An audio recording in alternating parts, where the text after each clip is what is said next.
기계였습니다. 그 부분.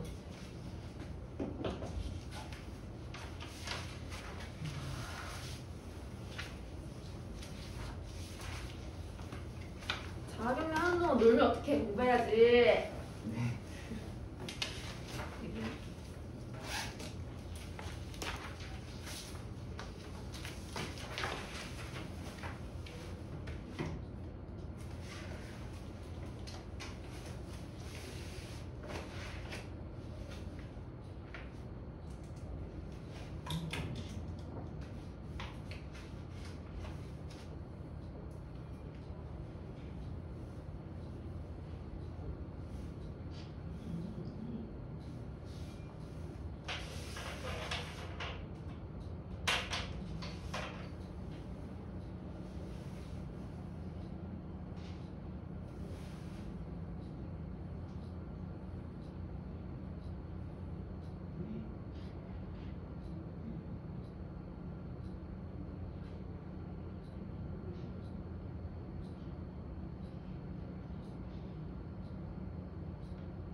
이거는 저번에 복수 테스트 했던 거 뒤에 같이 네. 있으니까 다 같이 보시면 되고,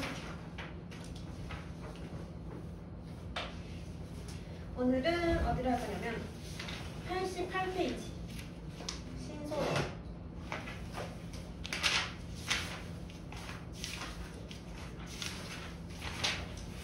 저번 시간에 88페이지부터 90페이지 초전도체 전까지 나왔어. 그래서 내일 여기서부터 다시 나갈 거라서 내용이 이어지거든. 그래서 오늘 여기부터 나가는 거야. 알겠지? 앞에는 이제 다시 또 부팅 잡아서 나가도록 하겠습니다. 자, 그러면은 본 내용을 들어가기 전에 이제 알고 있어야 할 배경 지식부터 아마 중학교 때 배웠을 건데 전압, 전류, 저항. 네. 네. 전압은 뭐야?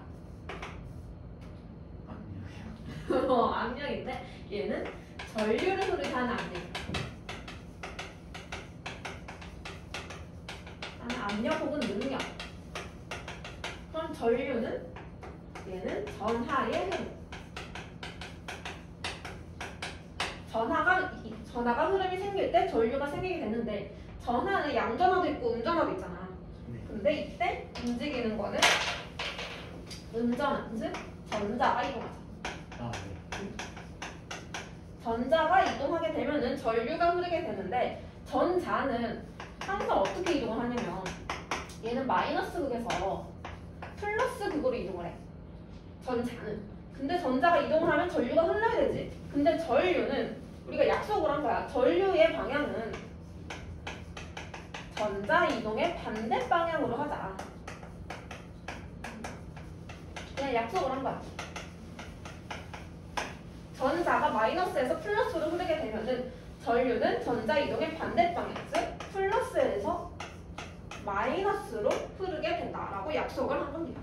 그래서 실제로는 전자가 움직이지만 우리 눈에는 마치 플러스가 움직이는 것처럼 보이는 거. 이게 전류고, 그다음 마지막 저항. 저항은 전류의 흐름을 방해하는 힘이다. 그래서 저항이 클수록 전류는 잘 못 흐르고 저항이 작을수록 전류는 흐를 수가 있다는 거고, 그 다음에 또 하나 전기와 자기. 자기도 들어봤어. 자기. 자기랑 자기장. 아, 그거에 네. 그런 것들을 자기라고 하는데 이거 두 개를 혼동하는 경우가 많은데 전기는 말 그대로 우리가 지금까지 했던 거 전기 에너지, 전류가 흐르는 거 이런 것들 전부 다 전기라고 해. 그래서 얘는 뭐 플러스극, 마이너스극 이런 거를 전기라고 한다면 자기는 자석이야. 자석. 얘는 N극, S극. 그렇기 때문에 두 개는 다른 거야. 알겠지? 그 다음에 이 전기 플러스와 마이너스 사이에서 힘이 작용할 수 있는데 같은 극 만나면 둘 사이에서는 밀어내려는 힘이 작용하게 되고 다른 극끼리 만나면 둘 사이에서는 잡아당기려는 힘이 작용하게 돼. 그래서 이렇게 밀어내려는 힘을 청력이라고 하고 잡아당기는 힘을 인력이라고 하는 거야. 자기도 마찬가지. 자기도 같은 극 만나면 서로 밀어내려는 힘이 생기고 다른 극 만나면 서로 잡아당기려는 힘이 생겨. 얘도 마찬가지로 밀어내는 힘 청력, 잡아당기는 힘 인력.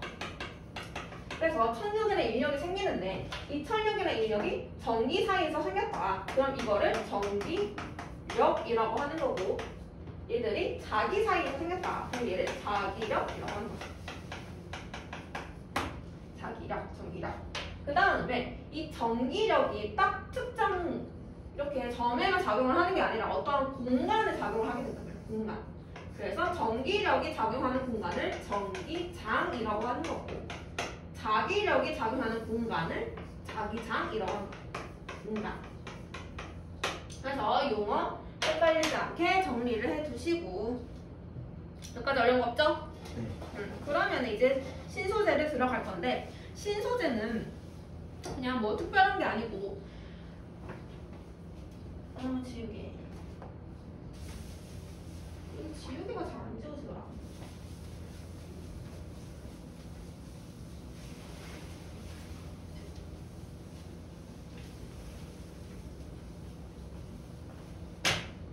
신소재 정의. 신소재란 기존에 사용하고 있던 소재에 단점이 있을 거야. 그 단점을 보완을 하면서 기존 소재의 단점을 보완하면서 여기에 플러스 새로운 기능을 추가한 것. 그런 것들을 전부 다 신소재라고 해. 기존 소재의 단점을 보완하고 새로운 기능을 추가하는 걸 신소재라고 하고 이 신소재를 두 가지로 구분을 할 건데 아까 했던 첫 번째 정리적 성질에 따라서 분류를 할 수가 있고 두 번째가 자기적 성질에 따라서 분류를 할 수가 있어. 근데 오늘은 전기적 성질에 따라서 분류하는 거를 할 거고 내일 자기적 성질에 따라서 분류하는 거를 나갈 겁니다. 그래서 전기적 성질에 의해서 분류한 게 바로 여기 나와 있는 도체, 절연체, 반도체인데 전기 전도성이라는 말 들어봤어? 그 전기가 약간 다른 전도되는 성질가 맞아요. 전기가 전도되는 성질. 전도라는 거는 전달이라고 생각하면 되지 쉽게. 그래서 전기가 전달되는 성질을 전기 전도성이라고 하는 건데 그러면은 전기 전도성이 크다라는 말은 전기를 잘 전달하는 거겠지. 반대로 전기 전도성이 작다라는 말은 전기를 잘 못 전달하는 거겠지. 근데 이 전기 전도성이 뭐에 의해서 결정이 되는 거냐면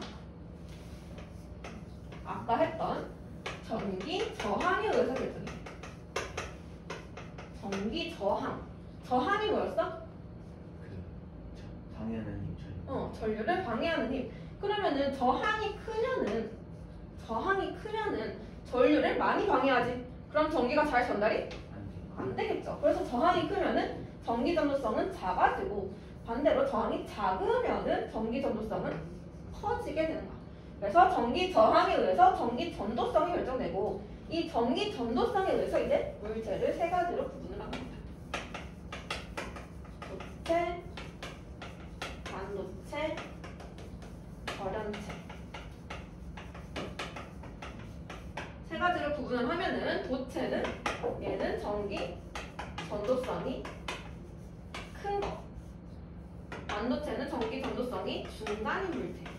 절연체는 전기 전도성이 작은 물체.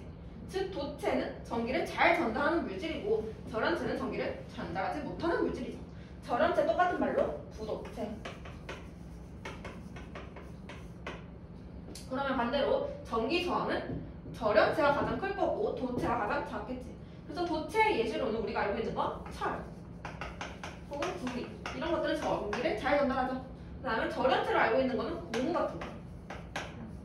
고무 같은 거는 전기를 잘 전달하지 못한다. 그래서 이 세 가지로 구분할 수 있는데 여기서 중요한 거는 반도체야. 반도체가 조금 어렵게 나오기도 하고 반도체가 활용하는 영역이 넓기 때문에 우리는 반도체를 볼 겁니다. 그래서 거기 보면은 89페이지에 중간에 보면은 반도체와 다이오드라고 해 나와 있죠. 이것까지 나와요라고 해서 반도체와 다이오드. 원래는 반도체가 통합과학 과정이었는데 지금은 물 원으로 넘어갔거든. 근데 이제 옛날 쌤들은 통합과학에 있었으니까 문제를 통합과학에서 낸단 말이야. 반도체 문제를. 그래서 반도체를 조금 더 자세히 하면은 반도체는 우선 순수 반도체라는 게 있어. 순수 반도체. 똑같은 말로 고유 반도체라는 게 있고 얘는 무슨 물질로 이루어져 있냐면 원소 중에서 14족 원소. 14족 원소. 14족 원소 우리가 알고 있는 거 탄소 혹은 규소 혹은 저만유 이런 것들이 있는데 탄소는 잘 사용하지 않아. 왜냐면 탄소는 크기가 너무 작아. 얘는 크기가 너무 작아서 얘는 도체보다도 전기를 아주 잘 전달해.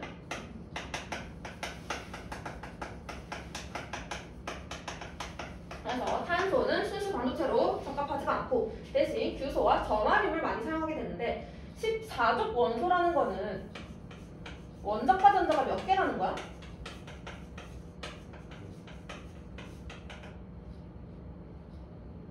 이 수업 들었어? 화학 수업? 네, 들었어요. 원자과 전자가 몇 개라는 거야? 원자과 전자는 뭐야? 그 이렇게 그림 그리면은 그림 그리면은 원자핵이 있고 전자가 있는데 가장 바깥쪽에 있는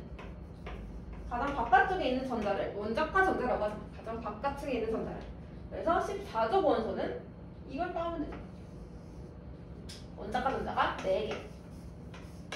원자과 전자가 4개가 있게 되고 4개가 있다라는 말은 즉 공유 결합을 몇 개 할 수 있다는 얘기야.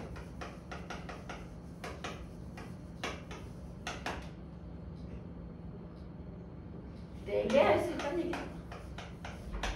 앞에 오랜만에 수업을 들었으면 조금 더 할 수 있었을 텐데 지금 너무 오랜만에 수업에 들어가지고 그래서 규소를 만약 해보면 규소를 그려보면은 규소가 있는데 전자가 4개가 있대. 원자과 전자가 1개, 2개, 3개, 4개.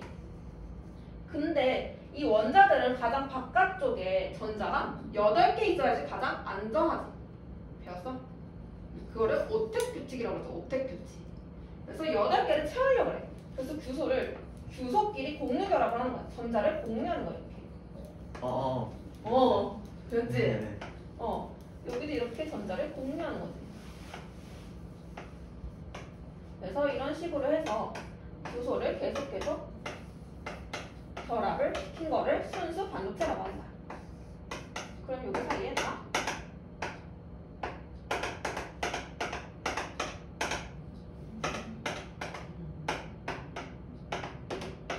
이렇게 있겠다. 이거를 순수 반도체라고 하는 거야. 규소로만 이루어져 있는 거 혹은 저마뇽위로만 이루어져 있는 거를 순수 반도체라고 하는데 얘의 특징이 뭐냐면 얘는 보면은 순수 반도체이기 때문에 전부 다 공유결합을 하고 있어. 전자들이 공유결합에 전부 다 참여를 하고 있단 말이야. 그래서 굉장히 빽빽하게 결합이 되어 있어서 빈틈이 없어. 빈틈이. 근데 아까 전류가 흐르려면은 전자가 이동을 해야 된다고 했지? 전류가 흐르려면. 근데 전자가 이동을 해야 되는데 전자가 이동할 구멍이 없는 거야. 너무 빽빽하게 돼 있어서. 그래서 얘는 전기 전도성이 낮아. 그래서 그냥 아무 에너지도 없으면은 그냥 전류가 흐르지 않아. 부도치처럼. 전류가 흐르지 않다가 어떤 특정한 에너지가 있을 때만 전기가 흐르게 되기 때문에 반도체라고 하는 거죠. 그래서 반도체, 규소 혹은 저마뇽이 빈틈없이 이렇게 빽빽하게 공유결합하는 거를 순수 반도체라고 하는 거고 그러면 얘는 지금 14족 원소로 이루어져 있다고 했지. 여기에 전기 전도성을 조금 높이고 싶은 거야. 얘는 전기 전도성이 낮으니까. 그래서 14족 원소에 다른 물질을 첨가하게 돼. 뭘 첨가하냐면 13족 원소를 첨가하거나 혹은 15족 원소 13족 원소 알고 있는 거 붕소 15족 원소로는 비소 혹은 인 이런 것 등이 있죠. 이런 거는 나중에 암기하면 되는 부분이고 그래서 이렇게 다른 물질 첨가하지 않은 거를 순수 반도체라고 한다면 이런 식으로 다른 물질을 첨가한 거를 불순물 반도체라고 하는 거예요.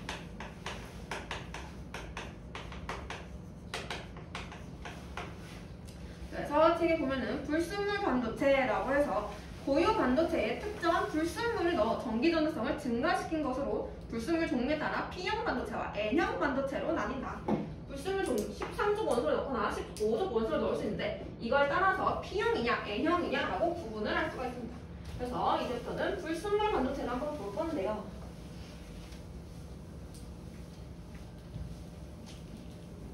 불순물 반도체 중에서 P형을 먼저 봅시다. P형 반도체.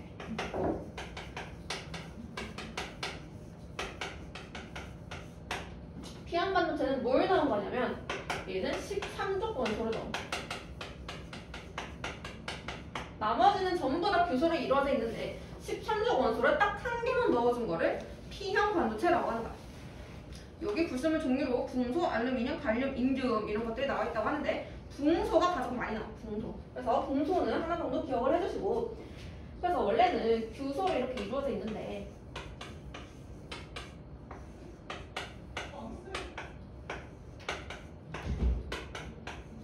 규소로 이루어져 있고 이 사이에 공유결합이 이렇게 하고 있지. 근데 이 규소를 한 개만 붕소로 바꾼 거야. 1 없애고 여기에 붕소를 끼워 넣은 거지. 이런 식으로. 그러면 13족 원소는 원자과 전자가 몇 개야? 3개. 3개지. 그래서 3개는 공유결합에 그대로 참여를 할 수가 있어. 자, 한 개는 규소 거 그리고 붕소는 3개. 1개, 2개, 3개.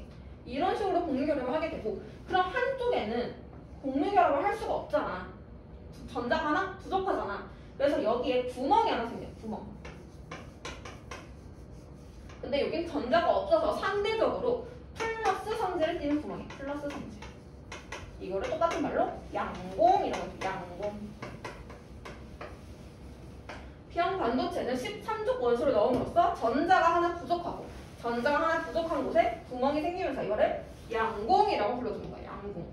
그럼 양공이 생기게 되면 뭐가 좋냐면 아까는 전자들이 빈틈이 없어서 이동할 데가 없었어. 근데 양공이 생기면 전자가 이렇게 양공 쪽으로 이동을 할 수가 있는 거야. 그럼 전자 이동하면은 전류가 흐르게 되겠지. 그래서 양공이 생기게 되면은 다른 곳에 있던 전자가 양공으로 이동을 하게 되고 그래서 전자가 이동함으로써 전류가 잘 흐른다. 그래서 전기 전도성이 더 커지게 되는 겁니다. 근데 실제로 이동을 한 거는 전자가 이동을 했는데 양공이 이동을 할 수 없잖아. 지가 스스로. 전자가 실제로는 이동을 했는데 근데 전자가 여기를 이동을 하면은 이게 바뀌겠지. 이제는 여기 이렇게 전자가 있을 거고 여기에 구멍이 생기겠죠. 그래서 전자가 실제로 이동했는데 우리 눈에는 마치 양공이 이동한 것처럼 보인다는 거야.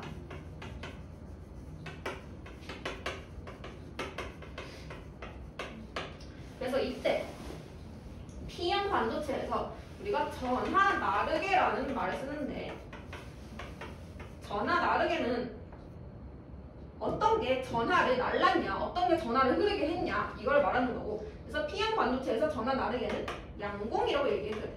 실제로는 전자가 전하를 날랐지만 우리 눈에는 마치 양공이 전하를 나는 것처럼 보인다. 그래서 여기서는 전하 나르게는 양공이 하는 거고 그리고 또 한 게 전자가 이동을 해오면은 전자가 있던 자리가 양공이 되지. 그래서 여기서는 문장 중에서 전자 이동 방향과 양공의 이동 방향을 물어볼 때가 있어.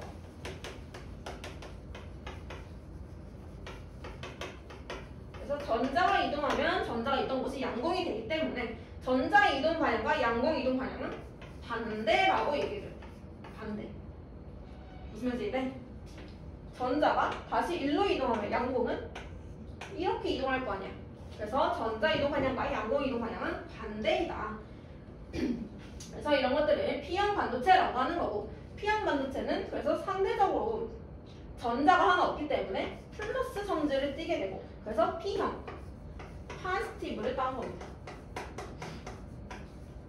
파스티브를 따서 전체적으로 플러스 성질을 띠게 되는 거를 P형 반도체라고 하는 거죠. 그래서 전기 전도성을 더 높이기 위해서 13족 원소를 넣은 거. 그러면 N형 반도체를 해보면 N형 반도체는 반대로 15족 원소를 넣어.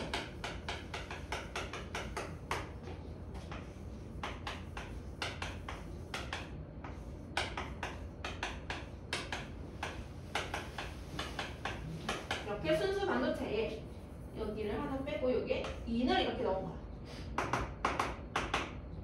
그럼 원래 공유 결합을 하고 있는데 얘는 원자과 전자가 몇 개?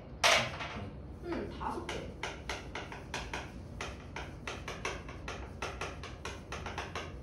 그래서 전자가 한 개 남는 거지. 전자가 나머지 4개 결합하고 한 개 전자가 이렇게 남아있는 거. 그럼 전체적으로 마이너스 성질을 띠게 되겠지. 그래서 이 전자는 지금 결합에 참여하지 않고 있는 전자다. 그래서 이러한 전자를 결합을 하지 않고 있기 때문에 얘는 자유롭게 움직일 수 있다. 그래서 자유전자라고 해요. 자유전자. 결합에 참여하지 않는 전자. 자유전자.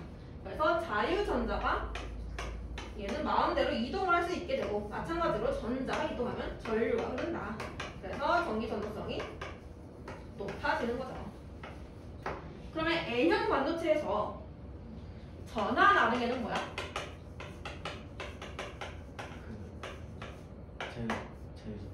자유전자가 되겠지.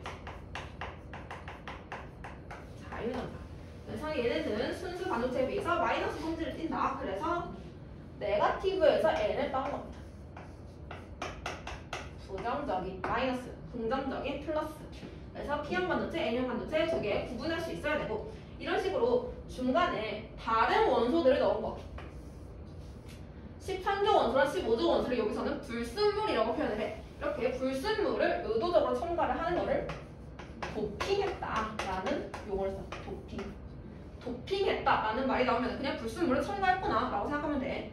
혹시라도 용어를 모를까 봐서 알려줍니다. 그래서 P형 반도체, N형 반도체 설명을 했고요.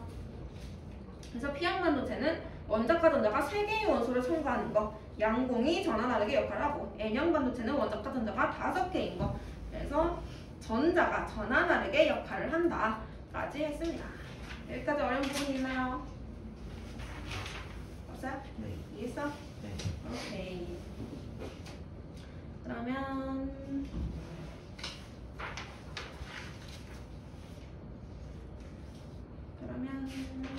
조금 쉬다 할래? 아니면 그냥 쭉 나갈래?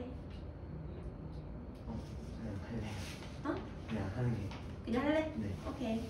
그러면 이제 뭐 할 거냐면 그 89페이지 아래쪽에 보면은 PN 접합 다이오드 나와있지. PN 접합 다이오드.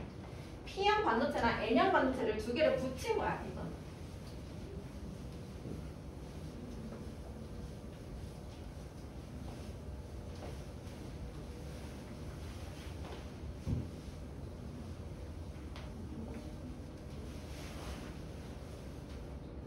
P형 반도체가 이렇게 있고 N형 반도체를 옆에 붙인 거야.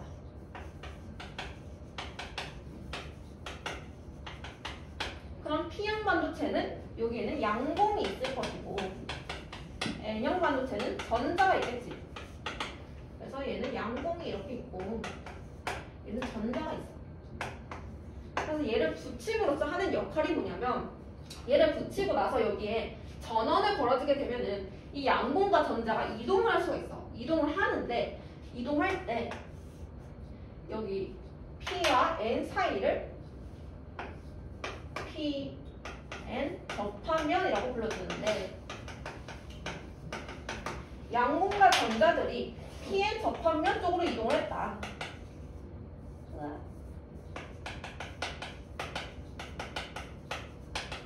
얘네가 이렇게 이동한 거지. 양봉도 이쪽으로 오고 전자도 이쪽으로 오고. 그래서 P-N 접합면에서 양봉이랑 전자가 만나게 되면은 얘는 전류가 흐르게 돼. 근데 반대로 P-N 접합면에서 만나는 게 아니라 얘가 P-N에서 더 멀어지는 거야. 양 끝으로. 그래서 P-N 접합면에 반대 방향으로 이동을 하게 되면은 얘는 전류가 흐르지 않아.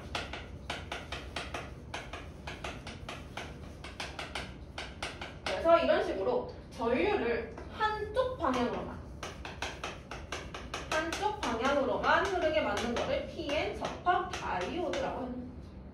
그래서 이런 것들을 다이오드라고 부른다.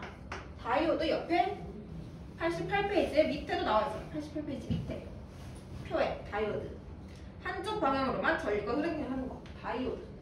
그래서 얘를 이용을 하는데 어떻게 얘가 이동을 하게 되는지를 보면은 P-N을 두 가지 방법으로 접합시킬 수가 있어. P가 왼쪽, N이 오른쪽. 그리고 반대로 P가 오른쪽, N이 왼쪽. 여기에다가 이제 전원을 걸어주는 거야.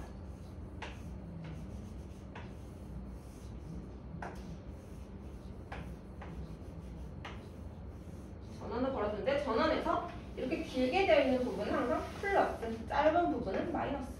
얘도 길게 되어 있는 부분 플러스, 짧은 부분 마이너스. 그리고 아까 전류는 항상 플러스에서 마이너스로 흐른다. 기억나죠? 그래서 전류가 흐르는데 전류가 플러스에서 마이너스로 이렇게 가는 거야. 그러면은 여기선 지금 플러스가 왔잖아. 플러스가 왔어. 근데 양공은 플러스 성질을 띠지. 플러스 만나면은 밀어내려는 힘을 가지죠. 그거를 청력이라고 그랬지. 그래서 청력 때문에 플러스를 만나게 되면은 얘가 이쪽으로 이동을 하게 되는 거야. P-N 접합면 쪽으로. 근데 지금 N 다이오드는 N 반도체는 마이너스와 연결이 되어 있잖아. 그렇기 때문에 마이너스랑 가까이 있기 때문에 여기서도 청력 때문에 전자가 이쪽으로 이동을 하게 되는 거죠. 그래서 이 사이에서 양봉과 전자가 결합을 하게 되고 이렇게 결합을 하면은 전류가 그대로 흐를 수가 있는 겁니다. 이런 식으로 PN 연결이 되어 있는 거를 순방향 전압이라고 해요. 근데 오른쪽 그림을 보면은 얘는 전류가 흐르는데 전류가 이렇게 흘러. 그러면 N에는 플러스가 연결이 되어 있고 P에는 마이너스가 연결이 되어 있어. 그럼 N은 전자를 가지고 있는데 플러스가 있네? 그럼 얘가 플러스 쪽으로 잡아당겨지는 거야. 인력 때문에. 전자가 플러스 쪽으로 이동하고 얘는 양공이 있는데 왜 오른쪽에 전자가 있으니까 양공도 인력 때문에 전자에 잡아당겨지는 거야. 그래서 중간에서 만나지 못하고 반대쪽으로 이동을 하게 되는 거야. 이런 식으로 되게 되면 전류가 흐르다가 여기서 차단이 돼. 더 이상 전류가 흐를 수가 없게 됩니다. 그래서 이렇게 P에는 플러스가 걸려있고 N은 마이너스가 걸려있는 이 경우에만 전압이 흐르고 이런 거는 반대는 역방향 전압이라고 해주는데 이렇게 역방향 전압으로 연결되어 있는 경우에는 전류가 흐르지가 않는다. 그래서 전류를 한 방향으로만, 한쪽 방향으로만 흐르게 하는 거를 다이오드가 하는 역할이고 이거를 조금 더 어려운 말로 한쪽 방향으로 전류가 흐른다. 정류자동이라고 불러요. 정류자동. 그래서 이것도 중요한 용어니까 기억을 해두시고 그리고 또 하나 다이오드가 하는 역할이 정류작용을 하는 거잖아 얘는. 근데 전류 중에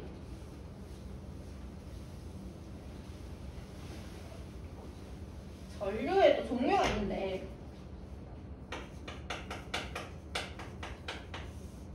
직류라는 전류가 있고 교류라는 전류가 있어. 이게 뭐냐면 직류는 시간에 따라서 그 전류가 방향이랑 세기가 일정한 거야. 보통 직류를 많이 다루지. 방향이나 세기가 그냥 계속 일정한 거야. 그냥 똑같이 계속 흐르는 거를 직류라고 하는데 교류는 얘는 아무 짓도 안 해도 그냥 방향이랑 세기가 계속 바뀌어.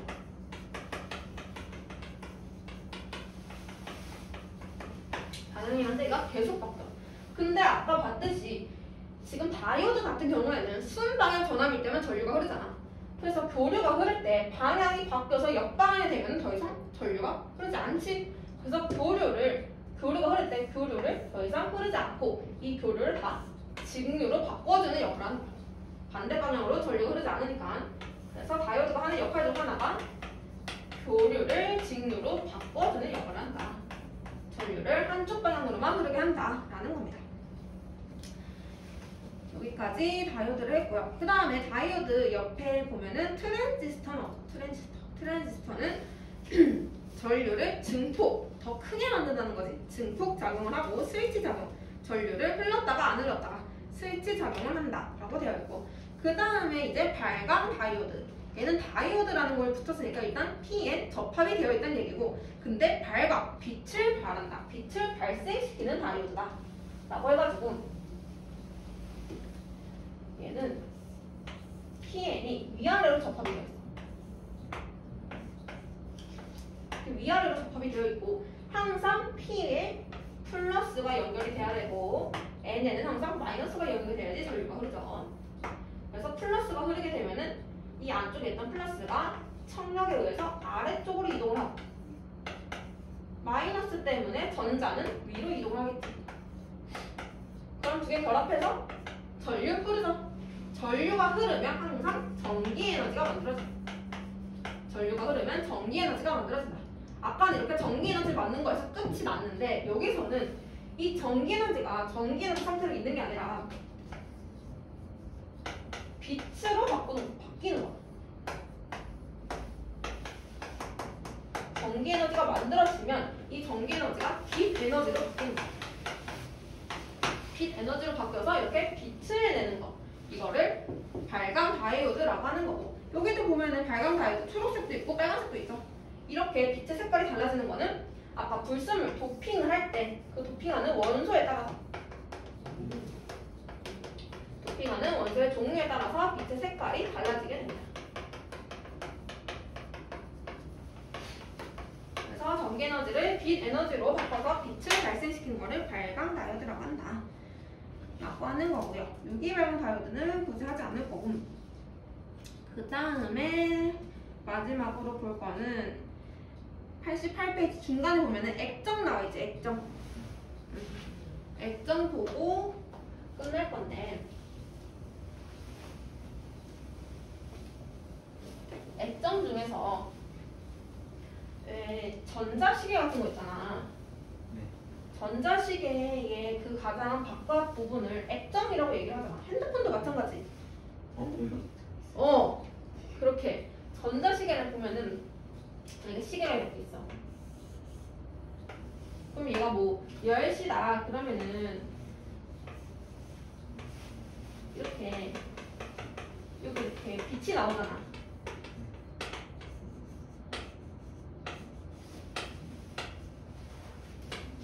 그래서 액정을 보면은 빛이 나오는 공간이 있어. 빛이 나오는 공간도 있고 그냥 까만색으로 되어 있는 부분. 빛이 차단되는 거야. 이거를 액정이라고 하는 건데, 액정은 빛을 통과시키거나 빛을 차단시키는 역할을 하는 거야.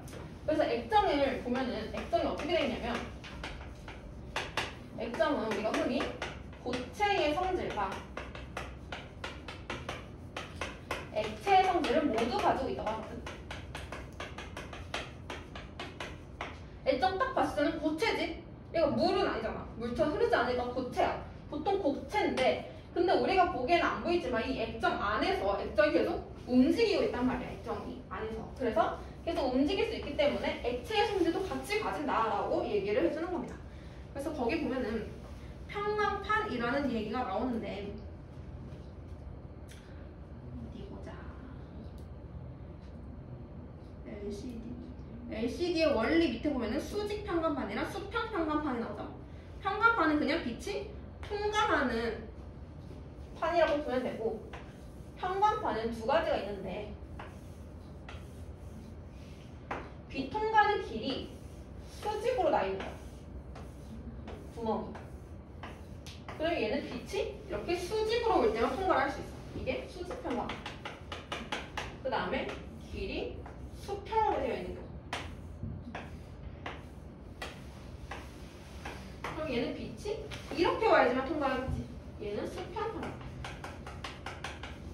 그래서 이런 식의 시계가 어떻게 되어 있는지를 보면은 이 수직 평광판이랑 수평 평광판이 같이 나란하게 연결이 되어 있고, 그 중간에 이제 액정이 존재합니다. 이 중간에 액정이 있어. 이게 다 액정이야.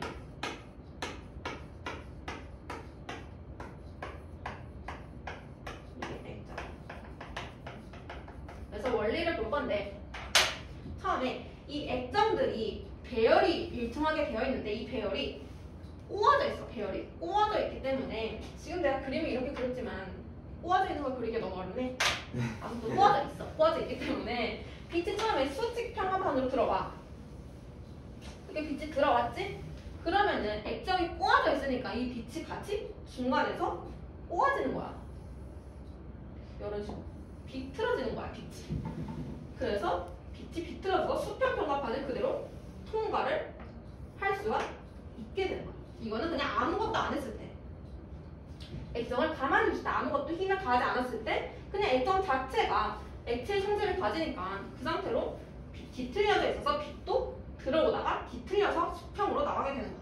그럼 얘는 빛이 통과를 하는 경우지. 즉 시계에서 이렇게 빛으로 보이는 공간, 여기는 이런 식으로 이루어져 있다는 거야. 근데 여기에 뭘 다르게 해줄 거냐면,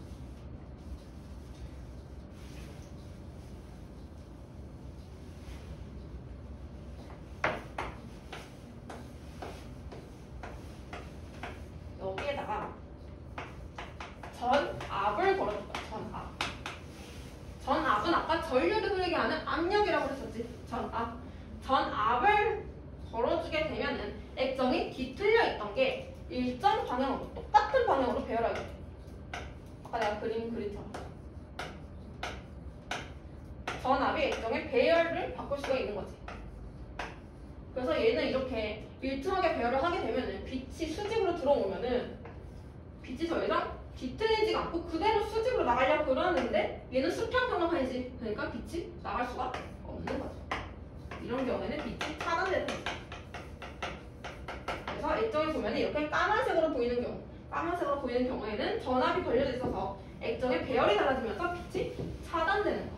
그래서 이런 식으로 액정은 움직일 수가 있다라고 해서 액체 성질을 가진다라고 얘기하는 거고, 이때 액정을 조절하는 게 바로 전압이죠. 전압. 그래서 전압을 걸어주지 않으면 그 부분에서는 빛이 통과되는 거고, 그래서 우리 눈에 빛으로 보이는 거고, 반대로 전압을 걸어주면 빛이 차단된다. 이게 바로 액정의 원리고, 이 전압의 세기에 따라서 액정에서 빛의 세기도 달라지게 되는 거죠. 그래서 전압을 통해서 액정의 빛을 조절하는 거를 LCD라고 합니다. 액정 디스플레이. 액정을 이용한 영상 표시 장치. 그래서 여기도 나와 있죠. 액정이 전압을 가하지 않았을 때는 수직으로 평광된 빛이 액정을 통과하면서 진동 반향이 뒤틀려 수평 평광판을 통과할 수 있다. 근데 액정에 전압을 가하게 되면은 수직으로 평광된 빛의 진동 반향이 뒤틀리지 않아서 수평 평광판을 통과할 수 없다. 그래서 액정에 가하는 전압의 세기를 변화시켜서 빛의 투과량을 조절할 수 있다. 이게 바로 LCD입니다. 이해했습니까? 오케이. 그럼 뒤에 문제를 몇 개만 풀어볼까요? 93페이지에 2번, 5번, 그리고 94에 6번. 2번, 5번, 6번. 세 문제.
그러면 2번.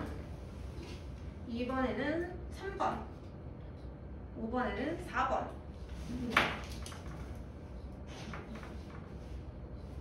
6번에는 3번. 풀이 필요한 문제. 선생님 이거 2번 응. 전압을 가하면은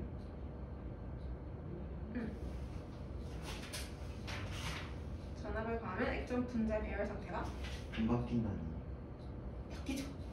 바뀌니까 빛이 투과할 수 없는 거지. 원래 액정이 뒤틀려져 있었는데 전압을 가하면 얘가 일정 방향으로 세워지잖아, 줄이. 네. 그래서 이거를 배열이 바뀐다라고 해야 되지. 원래 배열 상태가 원래 그렇게 되어 있지 않은 거야.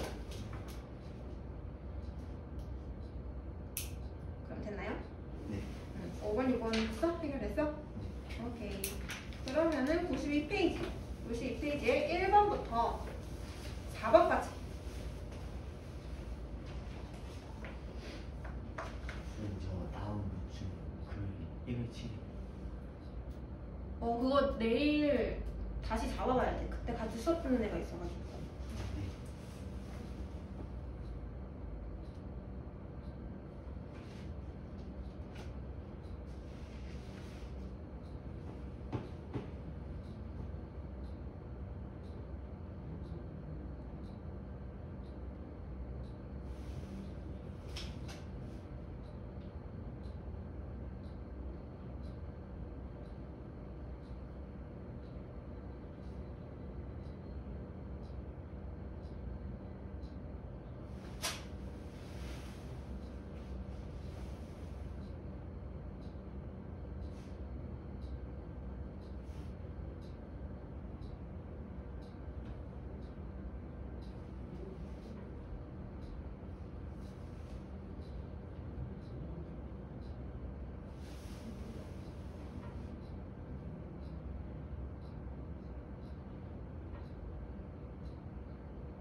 2번에 니은 디귿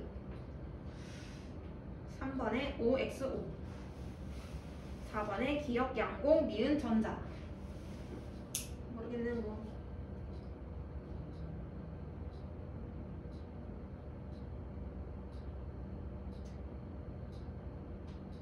이거 디귿에 나 2번에 디귿에 그 규칙적인 배열이 그 원래 꼬인 게 그 규칙적이라고 말하는 거예요. 그렇다고 얘기를 하는 거죠. 아, 듣고 있는 거를 규칙적이라고 얘기를 하는 거죠. 알겠습니다. 오케이. 그러면은 105대1은 자기가 성질에 따라서 분류하는 신소대를 할 거고 저는 숙제인데 아직 신소대를 전부 다 나가지 않았기 때문에 네. 검사는 내일이니까 다음 주 일요일 날게요. 맞지? 다음 주 일요일까지 풀어오시면 되고 내일은 그대로 시간을 오면 됩니다. 오늘 질문 없습니까? 네. 예, 그러면 마치도록 하죠. 감사합니다. 네.